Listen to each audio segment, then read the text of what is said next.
สวัสดีทุกคนในคลิปวิดีโอนี้สิมาอธิบายอินดิเคเตอร์ในแพลตฟอร์มของ Xartest แบบละเอียดและค่อยสิมายกตัวอย่าง3อินดิเคเตอร์ที่คนนิยมใช้หลายที่สุดเนาะโอเคเดี๋ยวไปเบิ่งนำกันทุกคนว่าจะมีอินดิเคเตอร์ใดๆที่คนนิยมใช้หลายที่สุดโอเคขั้นตอนแรกได้ทุกคนนะขั้นตอนแรกเนาะทุกคนเข้ามาตัวนี้เลยเนาะนี่อินดิเคเตอร์เนาะมันจะมีอินดิเคเตอร์อยู่เทิงนี่เนาะเห็นบ่กดเข้าไปเลยมันจะมีหลายเนาะมีหลายอินดิเคเตอร์แห้งเนาะจะมีหลายอินดิเคเตอร์แห้งเด้อโอเคเขาสิมายกตัวอย่าง3อินดิเคเตอร์ที่คนนิยมใช้หลายที่สุดในแพลตฟอร์มของ Airtel เลยทุกคนนี่เขากดเข้าไปเด้อตัวนี้เด้ออินดิเคเตอร์ตัวนี้เนาะกดเข้าไปปึ๊บบ่มันจะมีหลายอินดิเคเตอร์แห่งคนเนาะนี่มันจะมีหลายอินดิเคเตอร์แห่งเด้อเขาสามารถออกมานำใช้ได้เลยเนาะทุกคนถ้าว่าไผที่ถนัดอินดิเคเตอร์ตัวใดก็สามารถออกมานำใช้ได้ทุกคนนี่ประมาณ100ไปเลยเนาะมีประมาณ100ไปแหละอินดิเคเตอร์แรกเนาะที่คนนิยมใช้หลายที่สุดก็คือ MACD คนเด้อนี่ MACD เนาะ MACD นี้วิธีใช้ก็คือง่ายๆเลยทุกคน MACD วิธีใช้ก็คือถ้าว่าเส้นสีฟ้าทุกคนเนาะถ้าว่าเส้นสีฟ้ามันตัดเส้นสีส้มลงปุ๊บให้เราตามขายลงมาเลยทุกคนเนาะนี่จุดนี้เห็นบ่จุดนี้เนาะเห็นบ่ถ้าว่าเส้นสีฟ้ามันตัดเส้นสีส้มขึ้นไปปุ๊บให้เรากดซื้อขึ้นไปเลยทุกคนเด้อโอเคมาเดี๋ยวสิออกให้ทุกคนเบิ่งประมาณจัก1ออเดอร์2ออเดอร์ทุกคนเนาะนะเดี๋ยวเรารอท่าทุกคนเนาะรอท่าจังหวะให้เส้น MACD ตัวนี้เนาะนี่คือตัวนี้เห็นบ่ถ้าว่ามันตัดกันลงปุ๊บตามขายลงมาเลยทุกคนคือปัจจุบันตอนนี้เนาะนี่เส้นMACD ตอนนี้เนาะถือว่าปัจจุบันตอนนี้เริ่มจะตัดกันลงมาทุกคนเนาะนี่คือปัจจุบันตอนนี้นี่เห็นบ่เริ่มจะตัดกันลงมาแล้วโอเคเดี๋ยวเดือนนี้แล้วทุกคนเนาะเอาเดือนนี้ละเดี๋ยวสิออกให้ทุกคนเบิ่งเด้อให้ทุกคนเบิ่งมีก่อนนี้ศึกษาเด้อทุกคนเด้อเดี๋ยวเบิ่งเนาะถ้าว่ามันตัดกันลงปุ๊บนี่ค่อยจะจัดขายลงมาเลยเนาะโอเคเดี๋ยวเบิ่งดูว่าจะตัดกันลงบ่ในจุดนี้ยังบ่ตัดกันลงเนาะโอเคข้ามก่อนก่อนข้ามก่อนเนาะจะรอท่าให้มันตัดกันลงเนาะเพื่อให้มันมีเปอร์เซ็นต์ที่แม่นยำเนาะนี่คือปัจจุบันตอนนี้เริ่มตัดกันลงแล้วทุกคนปัจจุบันตอนนี้เริ่มตัดกันลงแล้วเนาะโอเคเดี๋ยวเป็นต่อไปก็ได้เนาะแต่ว่ามันตัดกันลงปุ๊บนี่เขากดขายลงมาเลยเนาะคือกับข้ออธิบายเลยว่า MACD นี่เขาใช้ในกรณีที่ว่าเส้นสีฟ้ามาตัดเส้นสีส้มลงปุ๊บเขาจัดขายลงมาเลยทุกคนโอเคคือปัจจุบันตอนนี้ตัดกันลงมาเรียบร้อยทุกคนเนาะนี่เห็นบ่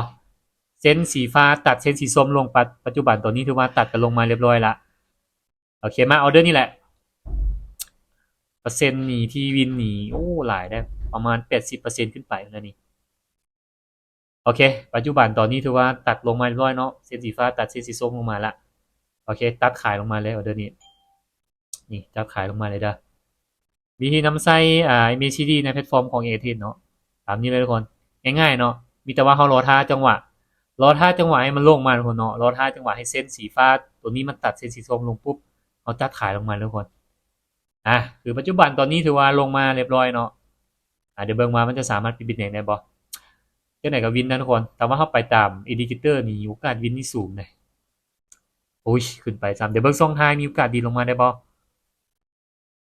แต่ว่าเข้าพลาดเขาคุณเงินไปทุกคนเดี๋ยวเบิ่งเด้อโอเคเห็นบ่นี่เรียบร้อยวินมางามทุกคนเนาะมีแต่ว่าทุกคนรอท่าทุกคนเนาะอินดิเคเตอร์ตัวนี้เนาะ MACD มีแต่ว่าให้ทุกคนรอท่าเด้อรอท่าให้เส้นสีฟ้ามันตัดเส้นสีส้มลงปุ๊บทุกคนตัดขายลงมาเลยทุกคนเด้อถ้าหากว่าในกรณีที่ว่าเราพบเห็นอินดิเคเตอร์ MACD เนาะในกรณีที่ว่าเส้นสีฟ้าเนาะตัดเส้นสีส้มขึ้นไปปุ๊บเราก็จัดซื้อขึ้นไปเลยเด้อนี่คือที่ยกตัวอย่างตัวนี้นี่คือตัวนี้เห็นบ่นี่คือตัวนี้เห็นบ่นี่คือเส้นตัวนี้เนาะนี่เห็นบ่อินดิเคเตอร์เส้นสีฟ้ามาตัดเส้นสีส้มขึ้นไปปุ๊บนี่เขาจัดซื้อขึ้นไปเลยบ่ในจุดนี้มันก็เป็นแนวโน้มขาขึ้นเลยบ่มันก็ปิดเป็นเขียวงามเลยคือปัจจุบันตัวนี้เห็นบ่นี่คือในจุดนี้ขึ้นไปเห็นบ่ขึ้นแบบงามเลยทุกคนเนาะนี่ทุกคนก็ลองไปใส่เบิ่งทุกคนเนาะอินดิเคเตอร์แรกเนาะที่คนนิยมใช้หลายสุดก็คือ MACD เด้อทุกคนนะทุกคนก็ลองไปปรับใส่เบิ่งทุกคนได้อินดิเคเตอร์ตัวที่2ที่คนนิยมใช้หลายที่สุดก็คือ volume ทุกคนเนาะเอาพิมพ์ไปเลยทุกคน VO เนาะเห็นบ่มันจะขึ้นมาเลย volume เนาะvolume นี้ใช้แนวใดเนาะนี่ทุกคนเบิ่งเลยทุกคนนะตัวนี้จะเป็น volume ที่ค่อยนำใช้เป็นประจำเลยทุกคนเนาะถ้าว่าเฮาได้ volume มาแล้วเฮาเอาเส้นที่ว่าเฮาตีฐานของมันมาตีซะเลยทุกคนนะนี่ตีเข้าไปเนาะปรับสามารถปรับได้เนาะให้ที่ถนัดแบบใดสามารถปรับได้เนาะโอเคเดี๋ยวสิมาอธิบายเนาะว่าวอลุ่มนี้มันใช้งานแบบใดเนาะ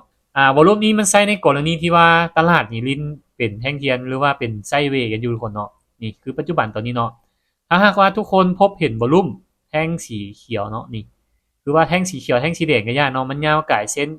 สีแดงขึ้นไปปุ๊บนี่ให้เฮากดซื้อแล้วกดขายลงมาเลยเด้อเดี๋ยวเนาะเดี๋ยวจะรอท่าทุกคนเด้อเดี๋ยวสิรอท่าเนาะคือตัวนี้เนาะเขาจะอธิบายตัวนี้ทุกคนนะอธิบายตัวนี้เนาะคือปัจจุบันตอนนี้เห็นบ่แท่งที่เฮาวิเคราะห์เดี๋ยวออกออเดอร์นี้เป็นแดงบ่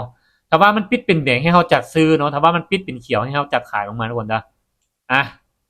ออเดอร์นี้สิออกให้เบิ่งทุกคนเด้อเป็นเขียวบ่เป็นแดงถ้าว่าเป็นแดงซื้อทุกคนเด้อ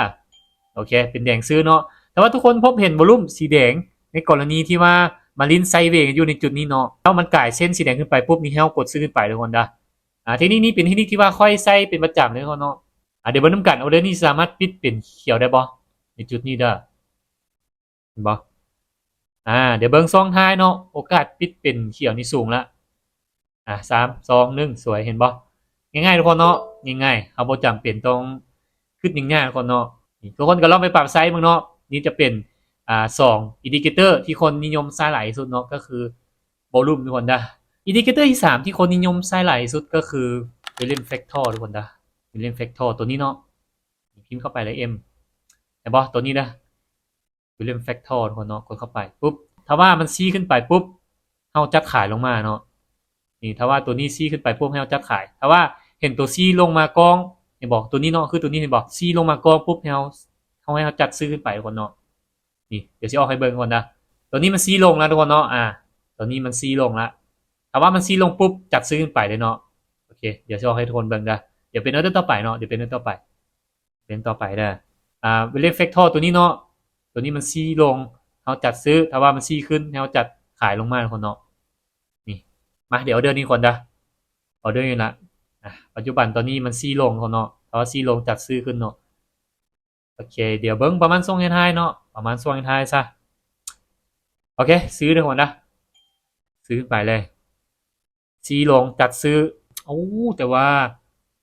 เป็นแท่งซีขึ้นไปซ้ำทุกคนมาเกิดอยู่จุดนี้ซ้ำเนาะแต่ว่านี่ปิดเขียวได้บ่ถ้าว่ามันซีขึ้นในซีนี่มีโอกาสที่มันจะลงมาเป็นแดงเนาะถ้าว่ามันซีลงซีมันมีโอกาสที่จะเป็นเขียวนะพอดีมาเกิดในจุดนี้เลยเนาะพอดีมาเกิดในจุดนี้เลยแต่ก็วินนะทุกคนเด็กก็วินไปเนาะโอเคเนาะทุกคนนี่ก็เป็น3อินดิเคเตอร์ที่คนนิยมใช้หลายที่สุดในแพลตฟอร์มของ AirTag ทุกคนเนาะทุกคนก็ลองไปปรับไซส์เบิ่งทุกคนเนาะก็ลองไปปรับไซส์เบิ่งทุกคนได้ในคลิปวิดีโอนี้ก็ประมาณนี้ทุกคนเด้อ